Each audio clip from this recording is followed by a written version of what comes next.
Hey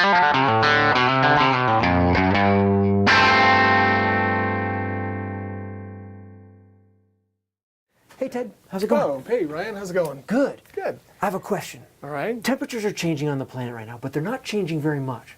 Why should we care about these changes? Yeah, a couple of degrees can have a pretty good effect. Snowpack, where the trees grow, how early spring happens, where animals appear, where birds migrate, all those things are being affected by even that couple of degrees of change.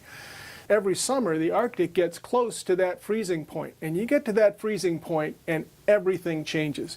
Snowpack goes away, sea ice goes away, the whole landscape changes. Can you show me a little bit about what you mean? Let's take a look.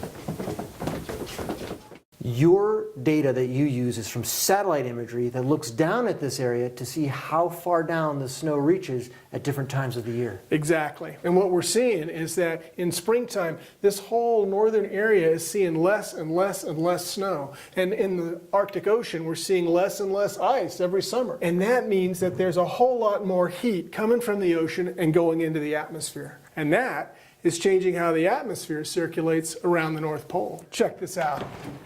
All right, let's say that this is the North Pole here, right? And the winds go around this way normally? But what we're seeing now is that as this polar area gets warmer, instead of doing that nice circle, it's doing a big loopy like a cloverleaf type pattern or a daisy. If you see air circulating around like this, coming down from the Arctic, it's going to create colder weather further south than normal. That's right. And in fact, what that's telling us is that global warming might not just be warm weather. It could be cool or rainy weather too. That weather pattern gets stuck for weeks at a time because the air pattern, the circulation pattern stuck. We're seeing a bit more extreme weather down where the people live.